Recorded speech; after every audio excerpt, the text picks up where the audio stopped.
I'm Lena van Tilburg for Biz News. Political parties often rely on opinion polls for election predictions, which can sometimes seem more like astrology or crystal ball gazing. Well, could the 39% prediction for the ANC, as claimed by some opinion polls, be merely wishful thinking? And to help us answer that question, we have Dr. Piet Croukamp, a political analyst in the Biz News studio. Hi, Piet. Welcome to Biz News. Thanks a lot for having me. Let's dive into the opinion polls. First of all, can we ask, can we really rely on opinion polls? I think it depends how you look at it. You must be very careful if you look at the opinion poll as raw data, which explains or which predicts anything. Normally, an opinion poll is a snapshot of a moment in time. In other words, if we do the opinion poll today, if people had gone to the election today and voted, that might have been close to the outcome. But we're 3 to 4 months away, and one must be careful to use it as a prediction. So you've made the reference to the 39%. There are one or two things that you have to look at. First of all, in KwaZulu-Natal, for instance, the poll has said that around about 30% of the respondents, the people that they asked, either didn't want to say who they will vote for or didn't know. Well, statistically, you have to in some other way manage that 30% because we know that a significant percentage of that people will eventually go out and vote. So you cannot just leave it outside. If you do, you will get a distorted result.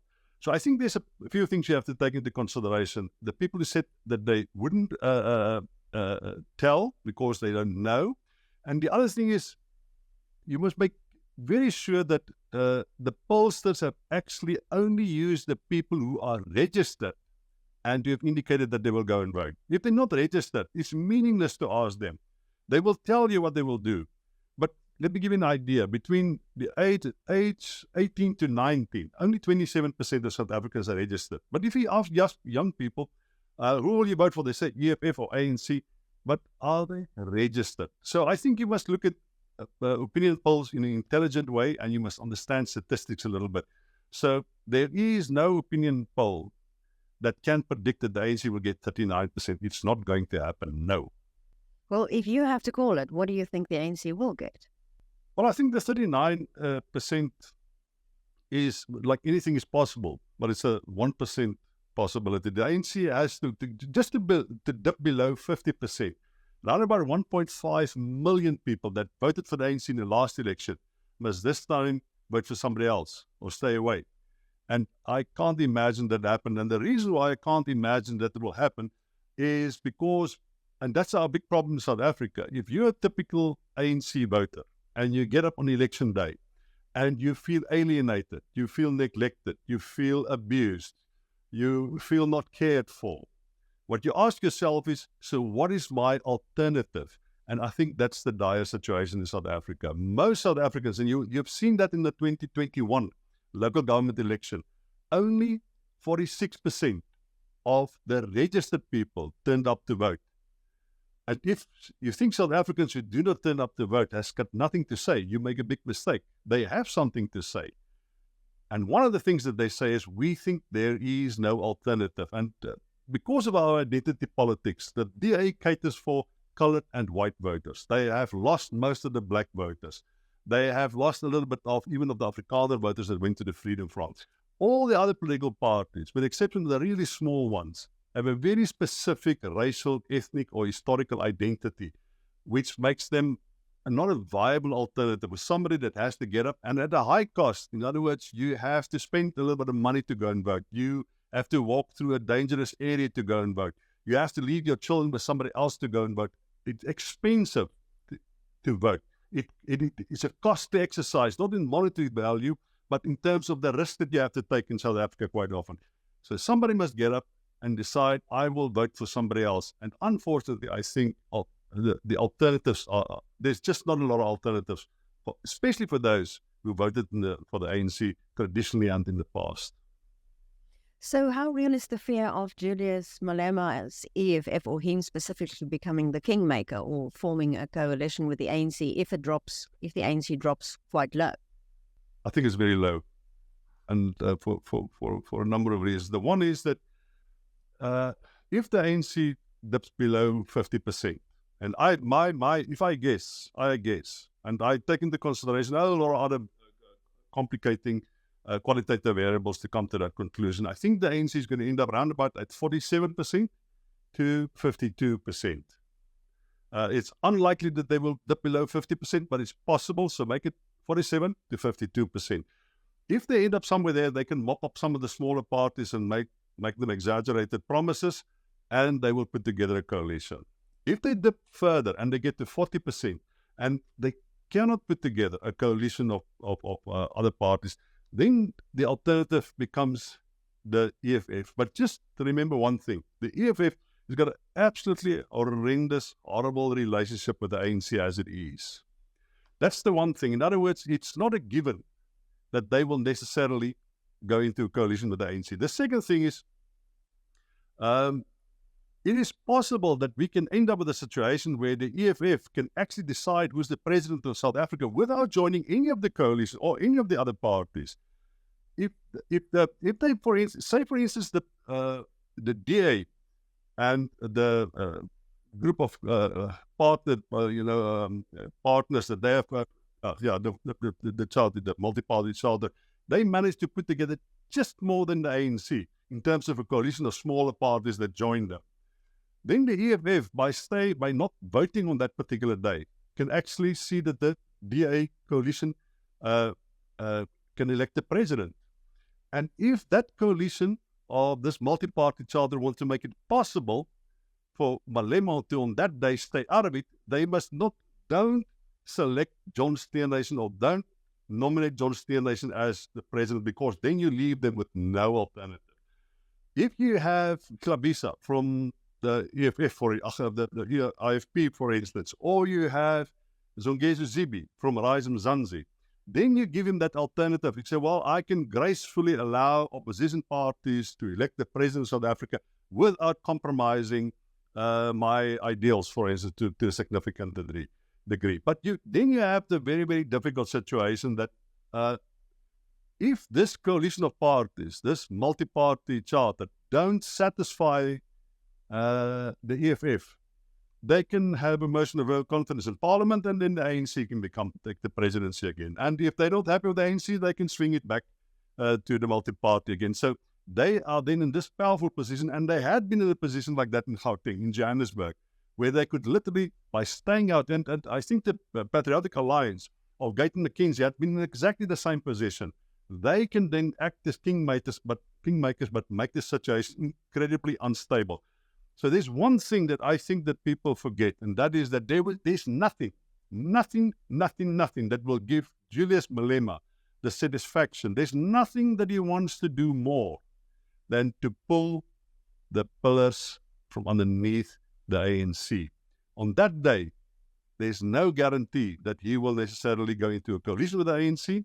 In fact, I think a deputy presidency won't please him as much as to be able to say, I have removed the ANC from power in South Africa. So I think that urge, that destructive urge, it's much stronger than a lot of people recognize.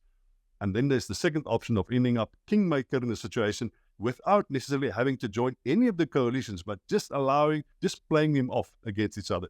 That's the type of instability we may just get. So, and do you have any predictions on the effect of the MK party on the election? Well, you have to take them seriously to some extent. I heard, that's hearsay, that they got a little bit of money from Russia, and that they tried to spend the money. Initially, they spent it wisely, and they had one or two meetings well-attended meetings. And then apparently, because they don't have an organization, a structure, a financial system, somebody had to take the money to go and organize another rally somewhere else, and then the money got stolen. So whatever they got from the Russians, they used a little bit and then it got stolen. So that's what I hear. So what I'm trying to say is, if they get any support, it will not because of their ability to create branches and establish the party and create large meetings. It will be because there's a lot of people that are very, very angry with the ANC. And remember what I said at the beginning, they don't have any alternative. But MK is an alternative with which you can punish the ANC. In the same way that most of the people that vote for the EFF are support-based, that seek to punish the ANC for various reasons. So they might be able to do relatively well, but not nearly the 9% that one poll has predicted. I think it'll be incredibly difficult for them to get 5%. I think if I have to blow on my thumb, I think you're talking about 1%, maybe a second, maybe 2% nationally. But it will be because people will get up on that day and they are incredibly angry with the ANC, and that presents them with an alternative. But you must just remember that it's largely a KwaZulu-Natal-based party, and there will be some support in Gauteng. But KwaZulu-Natal is incredibly divided. The ANC there has two large, many factions, but you can identify two factions: those that are pro-Ramaphosa and those that are anti-Ramaphosa, and they do control the provincial executive committee of the ANC, and they also control the legislature to some extent in KwaZulu-Natal. So this division that exists within the party might actually support a party like MK eventually. Some people may for the purpose of punishing the ANC for being angry with Ramaphosa, vote on the second ballot. Remember, there are three ballots this time. But on one of the ballots, they may vote for the MK party, and on the national ballot, they might vote for the ANC. In the last national election, 645,000 people that voted ANC on the national ballot did not vote for the ANC on the provincial ballot. It may happen again, and this time even more so. So it could be that MK does well in KwaZulu-Natal, but not as well on the ballot, or the national ballot for the 200 members that goes to the National Assembly. And I think it is the motivation for voting for MK is you seek to punish the ANC. Specifically, you seek to punish the Ramaphosa faction of the ANC. Well, can we look at the lists and the members that were flagged by the ANC's Integrity Committee? So a list was leaked. Some say a source from the IEC that turned out to be false. So do you think they will leave out these compromised members of the ANC? Look, the Integrity Committee has already said that they have found no significant and substantive evidence against somebody like Reddy Matash, for instance. But how could they not have found something against Reddy Matash? And then Malisiki Gigaba didn't come to testify before the commission. So it seems like somebody like him, for instance, will be left off the list. There'll be, I think the rumors that I've heard is around about 4 dominant or previously prominent members of the ANC will not be on the list, but it's only those that have been identified by the Integrity Commission. 90, just more than 90 of the members of the ANC that have been flagged by the Zondo Commission will still be on the list. Among them, Reddy Matash. So I think they probably get past this thing because there's a dispute between the NEC and what they call the officials, the top 7 in the ANC. And the top 7, by the way, said that none of these people could be on the list.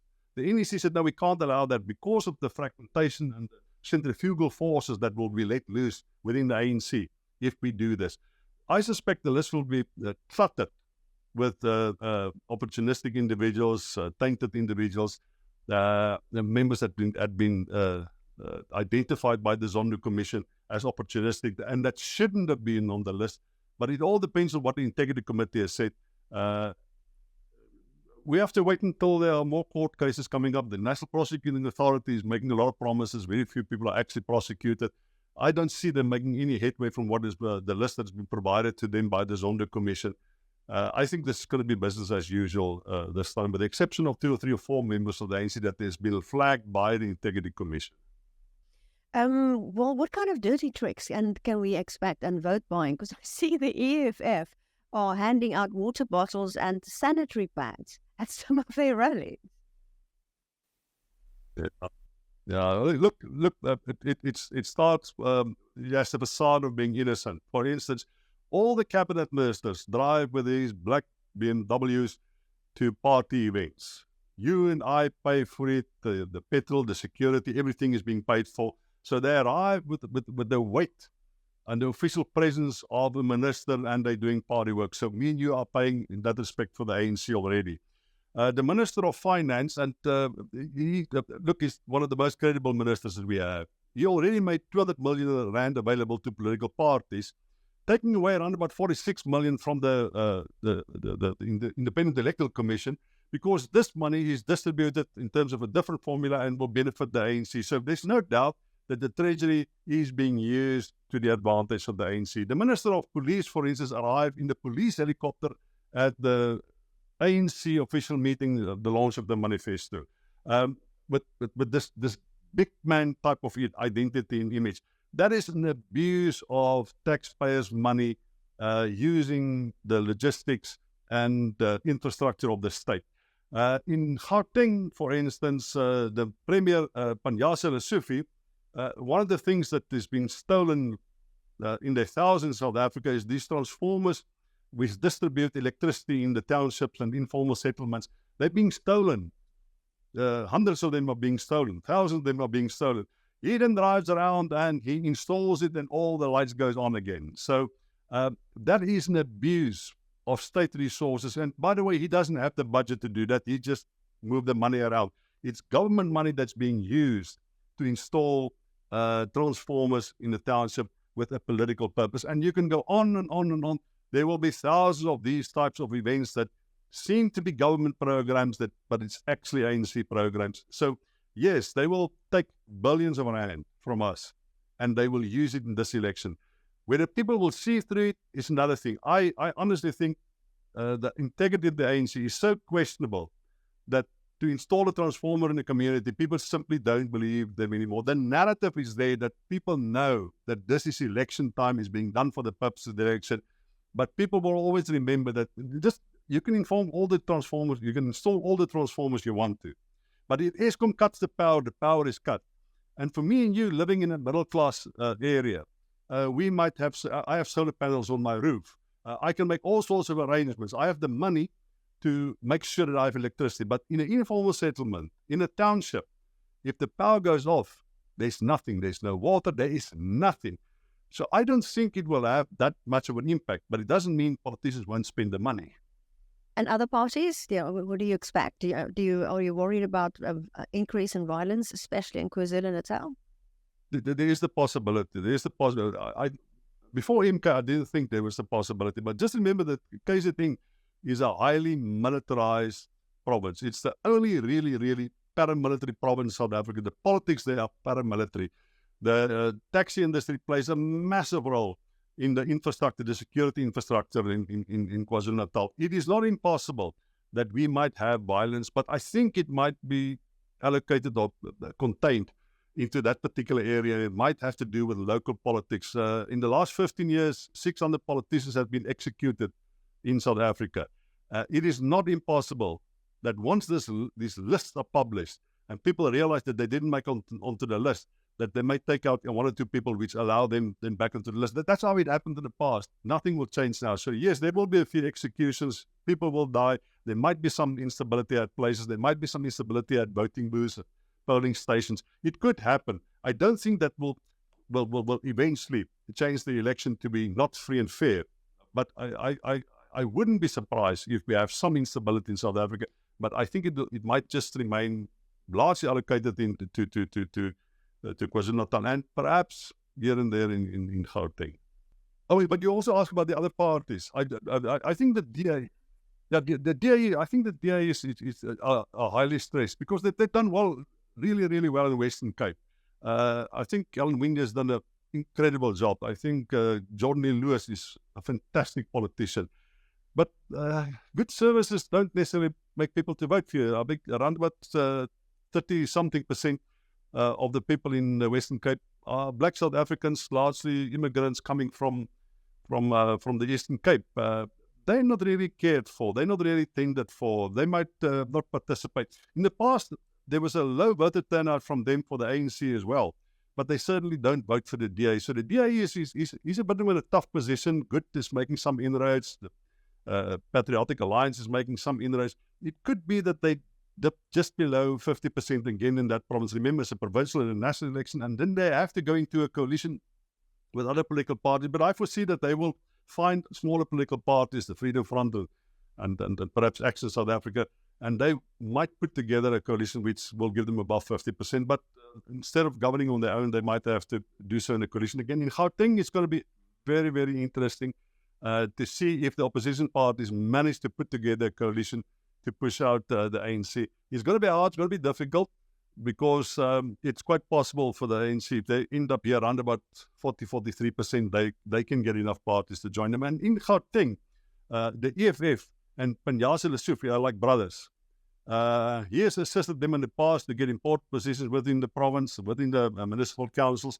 And I'm dead sure that here in this province, it could be that the EFF, together with the ANC, managed to push out the DA and whatever coalition they can put together. In KwaZulu-Natal, it's going to be very, very interesting. If you have the split, if MK is doing well, the chances of the ANC maintaining or retaining that province becomes rather remote. Then it's quite possible for opposition parties to get a relative majority there. But MK, it could be, in spite of the acrimonious relationship that exists between them, if it's about power and losing power in the province, it could be that at least the faction, remember the anti-Ramaphosa faction within KwaZulu-Natal under Duma, that faction could talk to MK and say, come back into the fold, even if it's just by agreement, we will share power in this province.